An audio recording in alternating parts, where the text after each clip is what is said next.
Hoy hablaremos de otro mito muy conocido vinculado a un gran relato bíblico, el nacimiento de Moisés y el nacimiento del rey Sargón de Akkad, los niños rescatados de las aguas.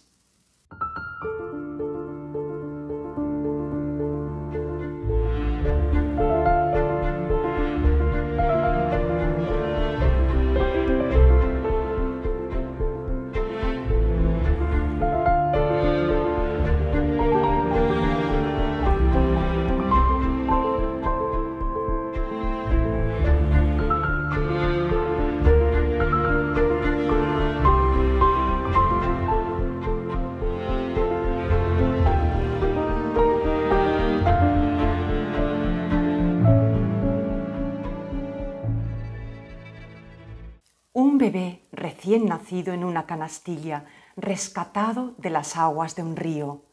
Conocemos muy bien la escena. Forma parte de uno de los relatos más entrañables de la Biblia, en el comienzo del libro del Éxodo. Nos emociona leer el nacimiento de Moisés, el dolor de su madre que debe desprenderse del recién nacido, el peligro que corre el niño y el coraje de la pequeña Miriam, que vigila cómo la cestita de su hermano llega a manos de la princesa, la hija del faraón, y se asegura de que buscará una nodriza para el bebé, una nodriza que será su propia madre.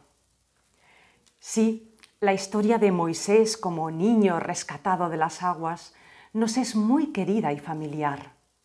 Pero no es el único relato con un argumento parecido. Existe otro mucho más antiguo, escrito casi 2000 años antes que el Éxodo, y que cuenta el nacimiento de otro gran personaje de la antigüedad, el rey Sargón de Akkad, el primer gran rey de Mesopotamia y forjador de uno de los primeros imperios de los que tenemos noticia. El nacimiento de Sargón se conoce gracias a las tablillas encontradas en Nínive y guarda un parecido asombroso con la historia de Moisés. Tanto que los estudiosos y biblistas explican que este tema del niño abandonado y encontrado, rescatado de las aguas de un río, tiene un significado que va más allá de la biografía del personaje. Es un motivo que comparten otras figuras de la antigüedad, como Rómulo y Remo, los fundadores de Roma, Edipo, el legendario rey de Tebas, París, el príncipe de Troya, el héroe Karna del Mahabharata en la India y hasta se cuenta en la leyenda del mismo dios egipcio Horus. ¿Qué significa este nacimiento, este peligro y este rescate de las aguas?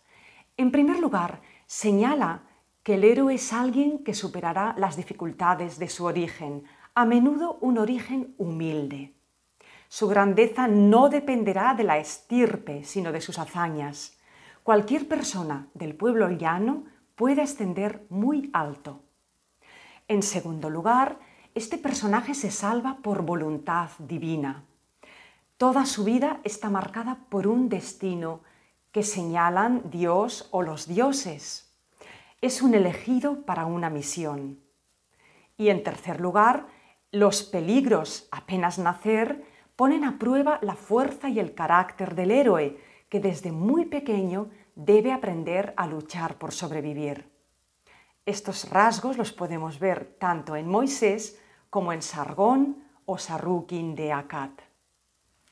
Vamos a comparar la historia de ambos personajes, señalando las semejanzas y las diferencias, pues ya sabemos que los autores de la Biblia tomaron leyendas y relatos del antiguo Oriente Medio y las utilizaron en las Sagradas Escrituras para darles un significado distinto.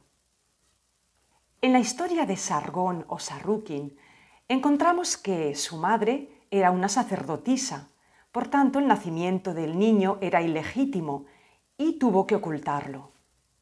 En la historia del Éxodo vemos que la madre de Moisés es hebrea, pertenece a una familia esclavizada por el faraón. Moisés, como todo niño nacido entre los hebreos, debe morir por decreto real. La madre lo esconde durante un tiempo. En la historia de Sarrukin o Sargón, su madre lo mete en una cesta de juncos untada con betún y lo arroja a las aguas del Éufrates. En la historia del Éxodo, la madre de Moisés, Joquebed, coloca al niño en una canastilla y lo deja sobre las aguas del Nilo, vigilado por su hermana. En la historia de Sargón, el niño es encontrado por un jardinero, Aki, que lo recoge y lo cría en su casa. En el Éxodo vemos que a Moisés lo encuentra la hija del faraón, que lo adopta y lo cría en la corte real. Sargón crece con grandes dotes y talentos. Aunque vive en un entorno modesto, acaba convirtiéndose en el copero del rey de Kish, la ciudad donde vive. En el Éxodo vemos cómo Moisés crece como un príncipe egipcio, hasta que decide reconectar con su pueblo de origen y descubre que su gente son esclavos. En la historia de Sargón, el rey, celoso de él, lo envía en misión a otra ciudad, donde el otro rey debe matarlo. Sargón descubre la trama y se alía con este rey. Ambos conquistarán Kish y continuarán. En la historia del Éxodo vemos que Moisés, tras matar a un egipcio, debe huir y se refugia en el desierto de Madián, donde se casará y formará parte de la tribu de Jetro, hasta que reciba su llamada en la zarza ardiente, la voz de Yahvé. En el relato de Sargón vemos que con el paso del tiempo, Sargón irá conquistando ciudades, ascendiendo en su poder y acabará forjando el primer imperio conocido de la historia, que abarca buena parte de Mesopotamia, lo que es el actual Irak, el Imperio Acadio. En el Éxodo vemos que la misión de Moisés consistirá en sacar a su pueblo Israel de Egipto, liberarlo de la esclavitud y conducirlo por el desierto hasta la tierra prometida. Y así lo hará Moisés, venciendo la oposición del faraón y la resistencia de su propia gente. Finalmente, Sargón es recordado no solo por ser un gran rey y conquistador, sino por implantar una ley y una administración territorial que serían copiadas por sus sucesores, los reyes de Babilonia, Asiria y otros pueblos. Moisés también es recordado por ser de alguna manera el fundador del pueblo de Israel, el que le otorga la identidad al pueblo y sobre todo porque le transmite la ley de Dios. Moisés es el vehículo de la alianza entre Dios y su pueblo Israel. Por último, podríamos hablar del agua como símbolo de renacimiento.